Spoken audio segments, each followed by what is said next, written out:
projet d'appui à l'employabilité et à l'insertion des jeunes dans les secteurs porteurs.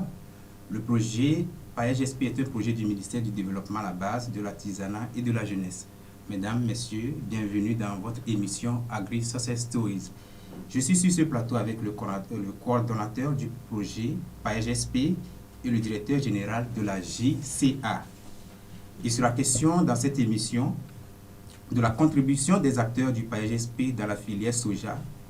Mais bien avant de rentrer dans le vif du sujet, je laisse mes invités se présenter. Monsieur le coordonnateur, bonjour. Bonjour, monsieur. Merci d'avoir accepté l'invitation de Direct 7. Oui, merci à vous aussi de nous donner cette opportunité pour présenter le projet d'appui à l'employabilité et à l'insertion des jeunes dans les secteurs porteurs. Merci. Merci. Monsieur le directeur général, bonjour. Bonjour, monsieur. Comment vous allez? Ça va bien chez vous? Ça va bien. Ok. Alors, monsieur le coordonnateur, Oui. pourriez-vous nous parler brièvement du PAEGSP et de sa stratégie de mise en œuvre? Merci beaucoup. Le projet d'appui à l'employabilité et à l'insertion des jeunes dans le secteur porteur est un projet du gouvernement togolais qui est sous la tutelle du ministère du Développement à la base. Donc, c'est un projet d'emploi des jeunes. Mais c'est un projet qui est orienté essentiellement vers le secteur agricole. Le secteur agricole. Pourquoi le secteur agricole? On a constaté que le Togo, comme tous les pays africains, sont confrontés au problème d'emploi des jeunes. Donc le gouvernement, dans leur réflexion de trouver des solutions à l'emploi des jeunes, ont constaté que les pays africains en majorité sont des pays essentiellement agricoles. Mais, sauf que cette agriculture-là n'est pas valorisée. Mais il faut trouver des moyens pour permettre à cette agriculture-là de pouvoir nourrir ceux qui y travaillent. Donc, raison pour laquelle la Banque africaine de développement, qui est le partenaire technique et financier du projet, a accompagné le gouvernement à mettre en place ce projet qui est fondé sur l'approche chaîne de valeur. Qu'est-ce que cela veut dire? Le projet travaille dans 5 filières agricoles. Il y a le maïs, le soja et le manioc pour la production végétale, et les petits ruminants et les volailles, essentiellement les poules locales améliorées, les pintades. Donc, dans ces filières, le projet essaie d'identifier une entreprise qui fait soit de la transformation ou du courtage, c'est-à-dire export à grand volume. Donc, si nous identifions une entreprise, on essaie de voir, est-ce que l'entreprise a un marché? Est-ce que ce marché-là est fiable? Est-ce que c'est un marché réel? Un marché sur lequel on peut compter? Si le marché est fiable, est-ce que l'entreprise a toutes les capacités pour pouvoir y répondre? Donc, partant de là, nous essayons de faire une étude que nous appelons la cartographie des acteurs et du marché, pour voir quels sont les acteurs qui sont tout autour de l'entreprise, pour lui livrer. Vous savez qu'une entreprise, c'est comme un corps humain. Il y a le segment approvisionnement et le segment distribution. Dans le segment approvisionnement, quels sont les acteurs qui y travaillent? Elle est avec quel acteur? Est-ce que ces acteurs délivrent les services suffisants pour lui permettre d'avoir suffisamment de la matière première? Et dans le segment distribution, est-ce que l'entreprise a aussi suffisamment d'acteurs ou de services lui permettant de fournir son produit fini ou de la matière première si elle est dans le courtage au consommateur? Donc voilà, donc cette analyse nous permet de voir l'existant et les services à créer. Comme nous sommes un projet d'emploi des jeunes, donc ces nouveaux services nous permettent d'intégrer d'autres jeunes. Mais ce ne sont pas des jeunes qui viennent aussi comme ça. Ce n'est pas un projet par approche, par demande, non. C'est un projet qui offre des services. Donc les différents services identifiés dans les 2 segments, nous-mêmes, nous essayons de les calibrer pour voir jusqu'à quel seuil Un service, par exemple, de production d'une spéculation donnée peut être rentable. Un service de mécanisation ou de fourniture d'intrants peut être rentable si il est porté par un jeune. Donc cela nous amène à élaborer ce qu'on appelle les profils d'investissement sur la base des études préalables qui ont été faites. Donc ce qui veut dire que vous travaillez un peu comme le MIFA, parce que vous trouvez déjà le marché aux jeunes, pour que après la production, ils ne cherchent plus d'autres marchés. Est-ce qu'il y a un rapport avec ça? Oui, parce que presque le MIFA fait la même chose, il trouve d'abord le marché et il finance le jeune maintenant pour qu'il puisse envoyer son produit. À la différence du MIFA, ce n'est pas nous, projet, qui trouve le marché pour l'entreprise. L'entreprise elle-même a son marché. Okay. Mais comme nous sommes dans une approche agriculture commerciale contractuelle, le jeune qui produit, par exemple, le maïs, a un contrat avec l'entreprise. Donc, le jeune vend sa production avant même de la produire. Donc, c'est ça. Comme ce que nous avons appelé en classe de terminale, on dit que le farm américain vend sa production avant même. Donc, c'est ce schéma-là que nous sommes en train d'expérimenter au Togo, de telle sorte que tous les jeunes qui sont autour de l'entreprise, que ce soit dans le segment approvisionnement ou distribution, a un contrat certain, fiable, qui lui permet de vendre son service ou sa production avant même d'aller à la mise en œuvre. Alors, ça m'amène à poser la question, comment se fait l'accompagnement côté financier technique à l'endroit de ces jeunes-là? Le projet délivre deux types d'accompagnement. Il y a un accompagnement technique et un accompagnement financier. Ce sont les deux axes majeurs du projet. L'accompagnement technique, c'est ce que je suis en train d'expliquer, l'identification du besoin, l'appel à projet, l'appel à la recherche des porteurs de ces services-là, de ces nouveaux services ou à renforcer, et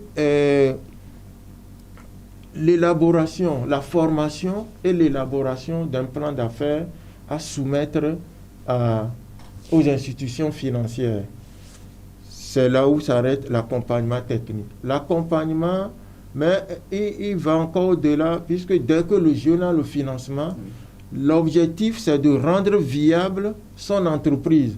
Donc, il y a tout un accompagnement technique dont on rentre maintenant dans la gestion d'entreprise. Le premier, c'est l'accompagnement à pouvoir apporter le service, qui nécessite tout un ensemble d'études. Le second, lorsqu'il a le financement, il faut maintenant, le jeune a mis en place son entreprise, il faut l'aider à la gérer convenablement suivant les outils appropriés de gestion d'une entreprise.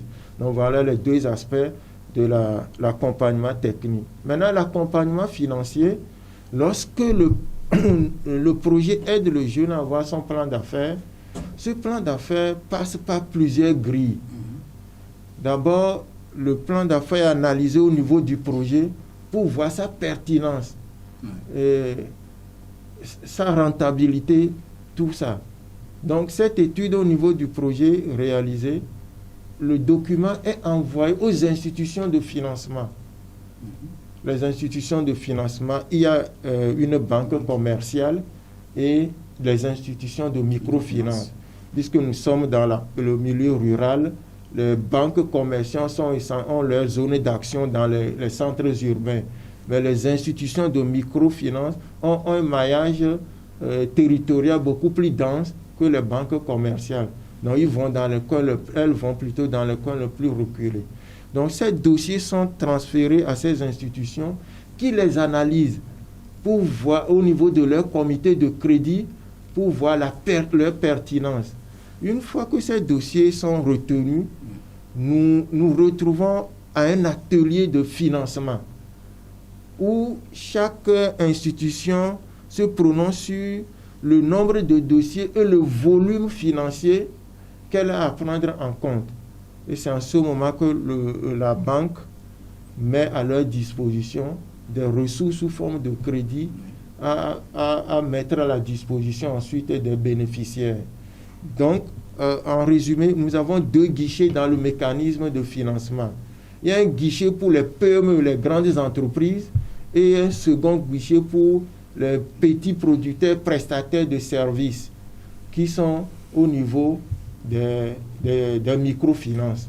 Voilà un peu comment, schématiquement, se présente le dispositif financier, mais aussi l'appui technique que nous apportons aux bénéficiaires. Alors, est-ce que vous avez un plafond? Par exemple, les autres mécanismes, soit le jeune a un projet de 5 millions, de 10 millions, ça peut passer. Mais au-delà de ça, on le renvoie vers d'autres structures. Au PAEGSP, est-ce que vous avez un plafond pour les jeunes? Si son projet dépasse, ça ne peut pas passer à votre niveau? Oui, nous aussi, nous avons un plafond. Tout ceci pour pouvoir maîtriser les flux financiers, le flux financier dans le projet. Donc, au niveau du PAEGSP, comme je viens de le dire, nous avons 2 guichets. Le guichet PME géré par la banque. À ce niveau, le montant, le plafond, au départ était de 150 millions que les PME peuvent avoir comme crédit. Mais vu l'engouement qu'a suscité la première phase du projet, ce plafond est monté à 500 millions. Donc, une entreprise peut solliciter, peut prendre un crédit jusqu'à 500 millions auprès d'une banque commerciale. Maintenant, au niveau des petits producteurs prestataires de services, au départ aussi, nous avons 2 entités. Au niveau de la production des matières premières, nous avons organisé les bénéficiaires en 2 entités. La première, ce sont les exploitants individuels.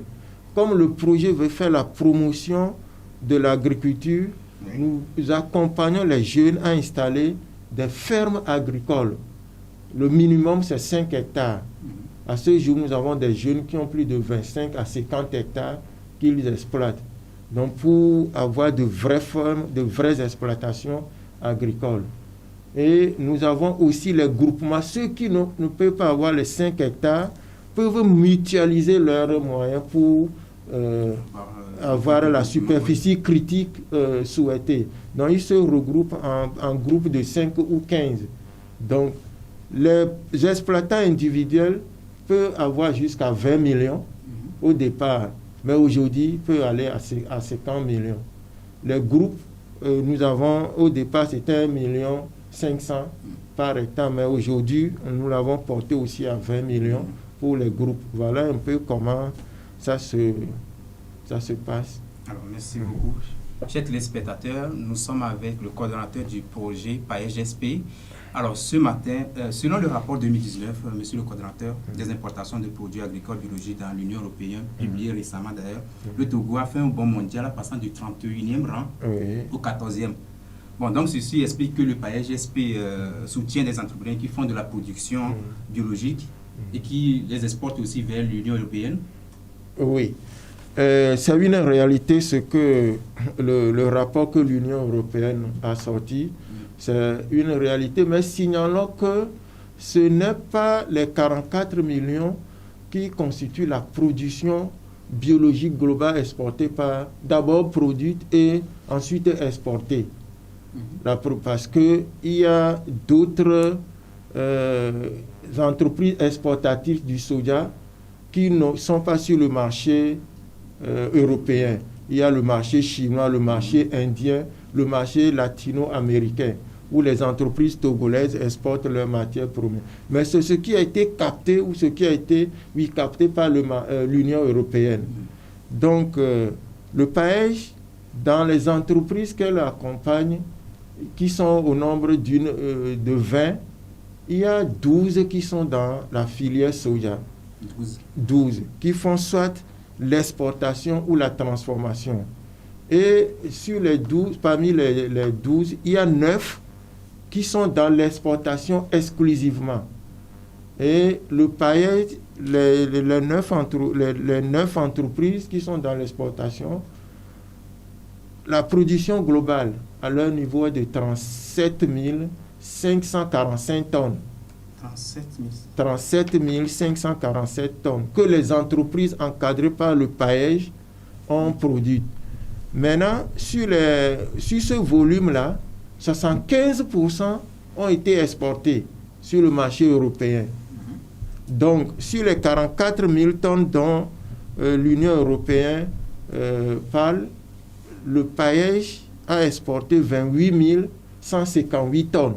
28 000. Sur les 44 000 tonnes révélées par l'Union européenne, les entreprises du PAEJ ont contribué à hauteur de 28 158 tonnes. 28 158 tonnes.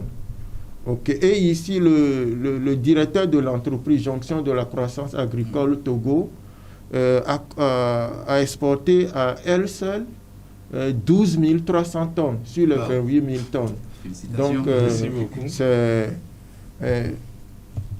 une entreprise phare du projet PAEJ SP. Alors, ça m'amène à tourner vers le DG. Alors, présentez-nous d'abord votre entreprise. Parce que les téléspectateurs, c'est vrai que vous êtes le directeur général de la JICAT. D'abord, la JICAT, qu'est-ce que c'est? Ok, merci beaucoup pour cette occasion qui nous a été offerte pour parler un peu de notre collaboration, du partenariat qui existe entre nous et le projet PAEJ SP. La JICAT, comme nous le définissons, c'est une jonction de croissance agricole au Togo. C'est une société à responsabilité limitée, créée en 2011 et qui travaille dans le secteur agricole, notamment dans la production, la certification biologique et l'exportation donc, du soja bio vers les pays d'Europe. Est-ce que la certification se fait aujourd'hui au Togo? La certification se fait au Togo, mais il y a plusieurs opérateurs qui sont dans ce volet de certification, mais les certificateurs, la plupart, on n'a pas de certificateurs au Togo, mais viennent plutôt d'ailleurs, donc notamment les pays d'Europe. Okay. Ouais. Maintenant, est-ce que vous pouvez nous parler de l'appui que vous avez reçu auprès du PAEJ SP? Ce que ça vous a permis de réaliser aujourd'hui? Merci beaucoup. Avec PAEJ SP, nous avons eu deux types d'accompagnement. Comme l'a dit précédemment le coordonnateur, l'appui technique que le projet apporte à la JICAT se situe à 3 niveaux. Oui. Le premier niveau, c'est au niveau de l'appui technique organisationnel. C'est-à-dire que l'entreprise existe bel et bien avant l'enrôlement dans le PAEJ SP, mais le PAEJ SP, avec son expertise, a su faire un diagnostic de l'entreprise d'une façon générale pour voir quels sont les points faibles, les points forts et qu'est-ce qu'il y a à améliorer. Donc une analyse FOM qui a permis donc de recadrer tout ce que l'entreprise faisait avant donc de rencontrer PAEJ SP. Donc c'est beaucoup plus au niveau structurel. Le deuxième volet, c'est au niveau des formations. Une fois que toutes ces analyses ont été faites, il y a forcément des points faibles à améliorer. D'où les renforcements des capacités, que ce soit au niveau des encadreurs qui sont des employés de JICAT, mais au niveau administratif aussi, il faudrait forcément renforcer certains niveaux en termes de collaboration avec les différents acteurs. Et troisième point, une fois que le diagnostic est fait avec PAEJ SP, avec l'appui de PAEJ SP bien sûr, et la formation, nous arrivons à la formalisation, l'appui lié à la formalisation du système que nous sommes en train de piloter. Et donc ici, nous sommes dans un contexte de cluster. Et ce qui veut dire tout simplement, nous sommes dans une approche chaîne de valeur où on a plusieurs acteurs. Et ces acteurs, on peut dire que ce sont des maillons de la chaîne. Et à ce niveau, il faut trouver une plateforme, un contexte qui lie tous les acteurs afin que nous puissions travailler aisément sur le plan juridique et organisationnel. Et donc voilà les 3 niveaux que nous avons reçus comme appui de PAEJ SP sur le plan technique. Au niveau de l'appui financier, nous avons été mis en relation au premier abord, même bien avant le fonctionnement même du mécanisme du projet. La collaboration en 2016, déjà, le projet à ses débuts, nous a permis d'avoir des prêts au niveau de la BOA, la Banque Africa, qui, grâce aux appuis du coordonnateur et ses collaborateurs, ont su mettre en place le plan d'affaires global de notre entreprise, et ce qui a convaincu les financiers. Et vous avez eu combien? Nous avons eu à ses débuts 100 millions. C'est pour ça que j'ai dit 100 millions. Voilà. Donc on a commencé avec 100 millions de francs. Et les 100 millions, c'est justement pour pouvoir assurer la collecte au niveau de nos producteurs et satisfaire nos clients en Europe. Et au fil de cette expérience, en 2017, donc, et le mécanisme est mis en place. Et donc, la banque commerciale retenue, partenaire du projet, a donc analysé notre dossier financièrement et a apporté son soutien à hauteur de 150 millions et en 2017. Mais avec 6 mois de remboursement, c'est des crédits spot qui sont dus seulement pour une campagne donnée. Et comme l'expérience est satisfaisante pour toutes les parties, nous sommes montés donc à 450 millions, et sommes montés à 600 millions, sommes arrivés à 1 milliard. Donc, c'est pour dire qu'en fait... France CFA. Oui, France CFA. 1 milliard. Oui. Et donc, si nous avons aujourd'hui 12 000 300 tonnes de soja biologique exportées vers l'Europe, c'est des chiffres qui sont des indicateurs phares pour démontrer en fait que toute la relation ou bien tout le mécanisme donc, qui est mis en place fonctionne bien et a rassuré nos clients qui ont aussi créé ce lien de durabilité entre partenaires, ce qui a fait qu'on a augmenté le volume forcément et qui a porté le crédit du Togo à l'échiquier international. Et nous disons 14e au plan mondial, mais le Togo est premier en Afrique de l'Ouest et 3e en Afrique globalement et 14e mondial. Donc c'est pour dire que c'est vraiment des résultats salués et c'est grâce à ces accompagnements que le gouvernement a mis en place. Je comprends maintenant pourquoi le paillage a quitté du 31e au 14e rang. Alors, quel changement avez-vous observé? Vous avez cité maintenant tous ces accompagnements sur votre entreprise. Est-ce que vous pouvez nous parler des changements qui se sont... Oui, les changements, étant donné que les acteurs sont les facteurs de production, le changement est venu beaucoup plus dans la mentalité de fonctionnement même de nous, les acteurs qui sont mis en place. Si nous citons les acteurs, nous avons la majorité des acteurs dans cette chaîne de valeur qui sont les producteurs. Les producteurs, aujourd'hui, grâce à Paris GSP, sont structurés en 2 catégories, comme l'a démontré le coordonnateur. Mais ce qui a donné encore un plus dans la structuration, c'est que nos coopératives, les petits producteurs qui sont mis en coopérative, sont formalisés. Donc aujourd'hui, ces coopératives, ce n'est pas qu'on dit seulement dans les chiffres, mais c'est les coopératives qui ont des récépissés, des immatriculations reconnues par le ministère de l'Agriculture, qui démontrent réellement qu'ils existent quelque part et qu'ils exercent réellement dans le secteur agricole et notamment dans la production du soja biologique. Et donc nous avons aujourd'hui 600 coopératives comme ça, 600. Composées, qui comprend environ 10 200 producteurs.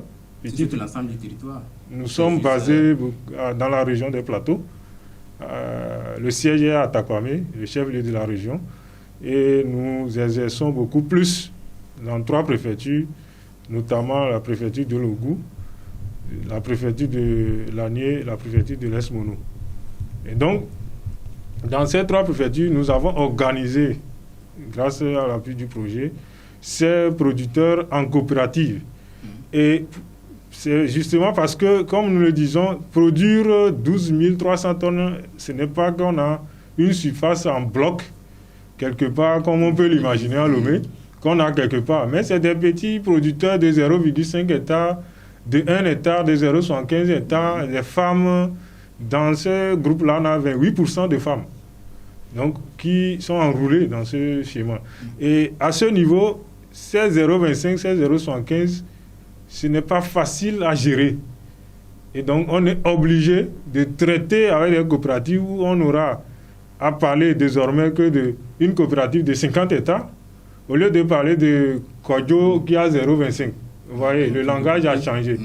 Et donc, on raisonne beaucoup plus avec les comités de gestion de ces coopératives, étant donné qu'on les accompagne pour qu'ils deviennent, ces comités deviennent autonomes. Voilà, quand ils seront autonomes, la logique du projet est que quand ils seront autonomes, ce service de production, on l'appelle service, c'est un maillon de production, leur sera consacré totalement.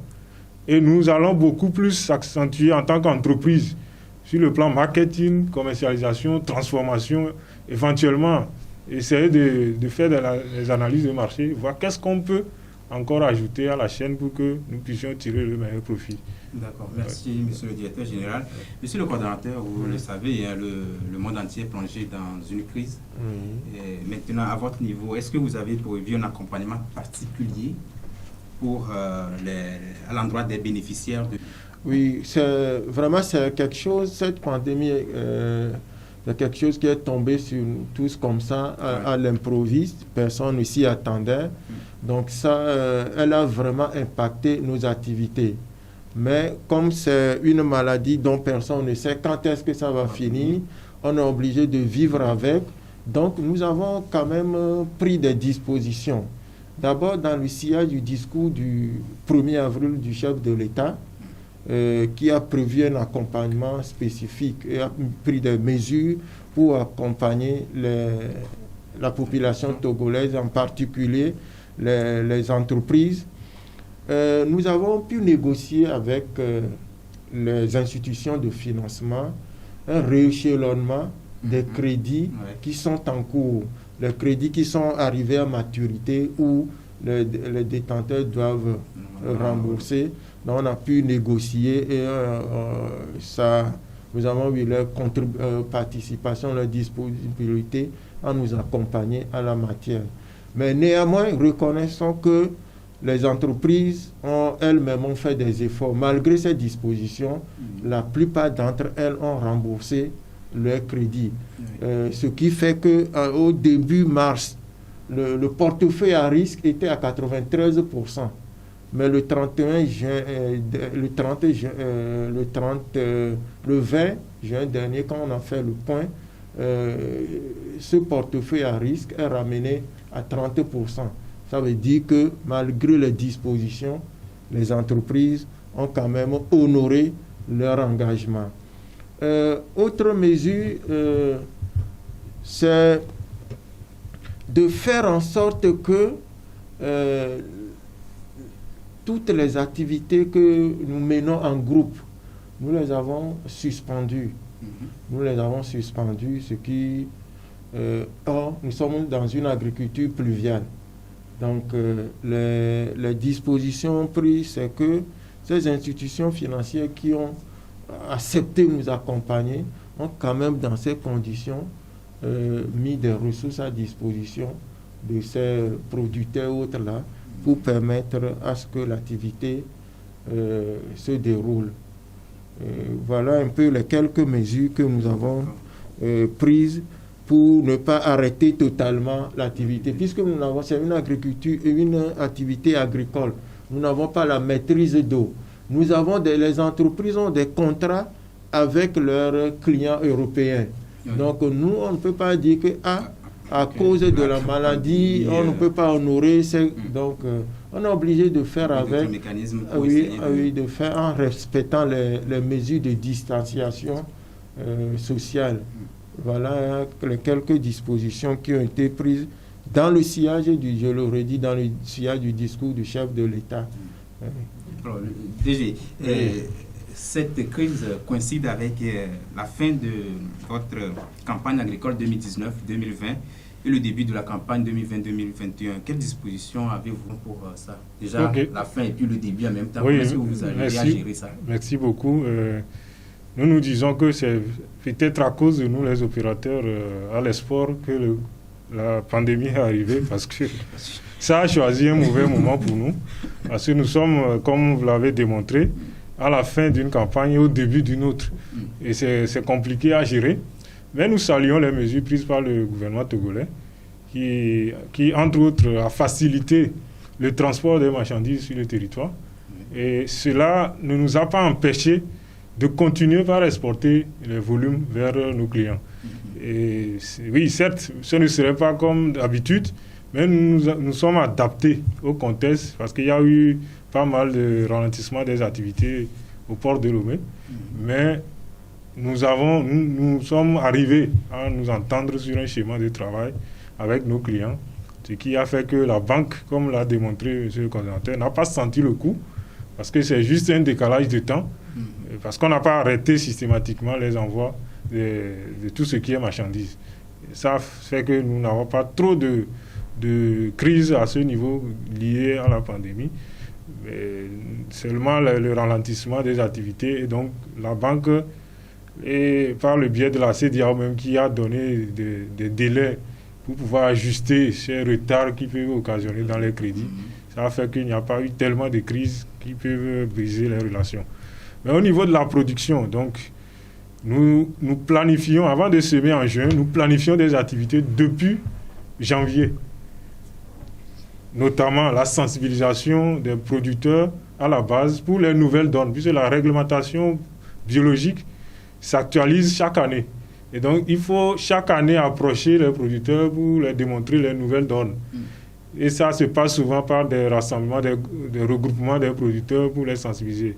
Mais étant donné que nous sommes en face d'une crise qui, dans les mesures barrières, c'est d'éviter le maximum de personnes ensemble, nous nous sommes adaptés en utilisant les moyens de bord qui consistent donc à responsabiliser nos comités de gestion des coopératives qui font le travail dans leur coopérative, ce qui n'est pas le cas avant. Avant, on a des contrôleurs qui vont dans les villages rassembler un effectif important de producteurs pour les sensibiliser. Mais avec cette crise, nous sommes donnés pour mission de contacter par téléphone nos comités de gestion, de les instruire sur des urgences, les nouvelles donnes à prendre en compte pour la nouvelle campagne. Et le relais se fait forcément dans chaque coopérative. Nos coopératives, c'est les coopératives qui ne dépassent pas 15 en effectif. Donc c'est des petits groupements, et des gens qui sont solidairement unis, qui se font confiance, qui veulent travailler pour atteindre un objectif. Et donc ça fait que pour avoir le retour de tout ce qui est fait en matière de sensibilisation, nous avons eu de la peine puisque ce monde, c'est un monde analphabète. Donc il a fallu que nous avons développé d'autres relations à travers les animations dans les radios. Et nous avons aussi appuyé ces producteurs qui forcément sont tenus de toujours rester ensemble dans le village du moins par la mise à disposition des masques et l'utilisation des gels hydroalcooliques aussi. Et ça nous a facilité à un niveau de relations de travail. Ok. Nous sommes pratiquement à la fin de cette émission, mais je vais vous demander vos perspectives et défis à relever au sein de votre entreprise d'ailleurs, puisque nous sommes pratiquement à la fin de cette émission. Ok, merci beaucoup. Comme perspective, nous avons fait une analyse de marché et nous reconnaissons, vous et moi, on peut reconnaître que la demande en soja est forte aujourd'hui. Et notre mission, c'est de continuer par produire plus en quantité, en qualité biologique, mais avec beaucoup plus de producteurs pour que nous puissions partager ce facteur d'intérêt, d'abord de création d'emplois à tous ceux qui veulent s'enrôler dans le secteur agricole et créer aussi cette image d'une agriculture moderne.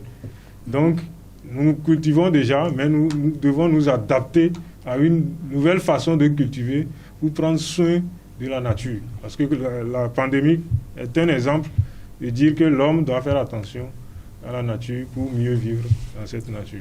Merci beaucoup, monsieur le directeur. Monsieur le coordonnateur, prévu pour 5 ans, le projet est pratiquement à la fin.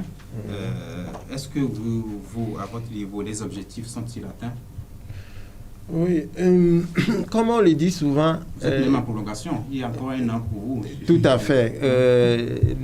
Personne ne peut danser et s'apprécier en même temps. Mais de même, reconnaissons que nous sommes arrivés à ces résultats apprécié par tous aujourd'hui grâce à l'appui de tous les partenaires impliqués. En premier lieu, la Banque africaine de développement, le gouvernement togolais et les partenaires du projet qui n'ont ménagé aucun effort à accompagner l'unité de gestion pour obtenir les objectifs que nous nous sommes assignés. Je veux donner seulement quelques grandes lignes des résultats. Nous avons pour objectif d'accompagner 1200 jeunes à mettre en place leur unité de production ou d'élevage. À ce jour, le projet est à 1420 jeunes sur l'ensemble du territoire. Donc, soit un taux de réalisation de 18%, de structurer 1000 groupements, de les amener de statut de groupement en société coopérative. Nous sommes à 1724 aujourd'hui. Non seulement nous avons accompagné nous les avons accompagnés, mais nous sommes en train de les structurer à devenir des sociétés coopératives comme le directeur de JICAT vient de le dire. D'accompagner 12 entreprises, 12 PME, autour desquelles nous allons construire les chaînes de valeur, les clusters agro-industriels. Nous sommes à ce jour à 28 entreprises dans les 5 filières, sur toute l'étendue du territoire.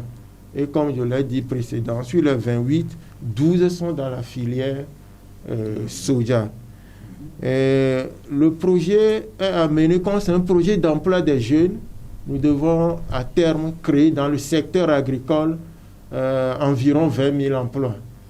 20 000 emplois, mais Dieu faisant, avec l'engouement et l'appui de tout le monde, la disponibilité de tout un chacun des acteurs et l'engagement, nous sommes aujourd'hui à 35 000 emplois directs créés, c'est-à-dire des jeunes qui ont bénéficié de l'appui du projet et qui travaillent dans le secteur agricole et les services connexes liés à la production agricole. 35 000 emplois directs. Et les emplois indirects tournent autour de 150 000, qui est l'objectif aussi assigné. Donc, nous espérons qu'avec un an de prolongation, nous allons dépasser cet objectif de 150 000 emplois directs fixés. 35 000 indirects, 150 000 emplois indirects, veuillez m'excuser, 150 000 emplois indirects, avec un an de prolongation, 12 mois qui sont encore devant nous. Nous espérons que nous allons largement dépasser cet objectif-là. Étant entendu que le projet vient d'être doté des outils appropriés de suivi et évaluation. Avant, nous n'avons pas ce dispositif qui nous permette de tracer tout ce que nous avons pu créer comme emploi. Donc, avec le mécanisme de suivi et évaluation digitalisé, puisque nous voulons maintenant, à partir même de votre bureau, vous pouvez cliquer sur la carte du Togo pour voir tous les bénéficiaires du projet. Donc, c'est le projet qui est en cours, que nous allons finaliser d'ici quelques jours pour permettre à tout Togolais qui veut aller sur le site du projet, vérifier ces données-là. Parce que le plus souvent, nous sommes à Lomé, quand on dit qu'un projet a créé tel nombre d'emplois, alors que nous avons beaucoup de chômeurs, bon, c'est comme du mensonge. Donc, pour calmer les gens, on a estimé de digitaliser tout ce que nous avons pu, et les entreprises, et les exploitations agricoles, et les prestataires de services, tous les acteurs impliqués doivent être identifiés. Nous sommes arrivés à la fin de cette émission, mais permettez-moi, monsieur le coordonnateur, de vous poser cette dernière question, parce que nous avons dépassé même le temps. Mais quelles sont les perspectives et défis à relever dans le cadre du PND? Parce qu'avec cette pandémie, on a pratiquement oublié le PND, et tout le monde parle aujourd'hui de coronavirus, mais avant, c'était le PND sur la bouche de tous les Togolais. Mais j'espère qu'au PAEGSP, le PND existe toujours. Et les défis à relever dans ce secteur. Oui, tout ce que nous faisons, s'inscrit parfaitement dans le PND, étant entendu que le projet est situé sur l'axe 2, la création de pôles industriels et manufacturiers. Donc, le projet est sur cet axe-là. Donc, toutes nos activités rentrent en droite, sont en cohérence parfaite avec cet axe.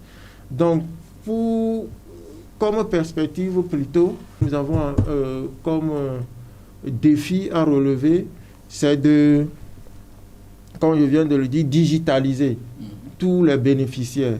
Et ensuite, il est difficile de faire partager le même objectif par un groupe de personnes. L'entreprise JICAD, par exemple, travaille avec plus de 12 000 producteurs et prestataires de services. Mais comment faire en sorte que cet ensemble-là, ce groupe-là, ait le même objectif, partage la vision de la prochaine de valeur. Donc, c'est le défi à relever, à faire en sorte que le respect des contrats soit une réalité vivante dans l'esprit de tout acteur qui s'inscrit dans une chaîne, qui collabore avec une entreprise. Donc voilà le gros défi, de telle sorte qu'à la fin du projet, quand on parle de chaîne de valeur, l'on puisse avoir au Togo des modèles spécifiques sur les 5 spéculations, maïs, manioc, soja, petits ruminants et volailles au Togo. Voilà le défi que nous avons à relever et porter éventuellement à échelle, puisque la BAD, étant très fière des résultats obtenus, a voulu que le projet aille à une deuxième phase. Donc, à cette deuxième phase, aller à échelle avec les entreprises et créer davantage de l'emploi dans le secteur agricole. Merci, monsieur le coordonnateur. Nous sommes arrivés à la fin de cette émission Agri-Success Stories. Nous avons reçu le coordonnateur du PAEGSP et le directeur général de la JICAD. Mesdames et messieurs, merci pour votre fidélité. Le rendez-vous est pris pour la semaine prochaine. Au revoir. Au revoir.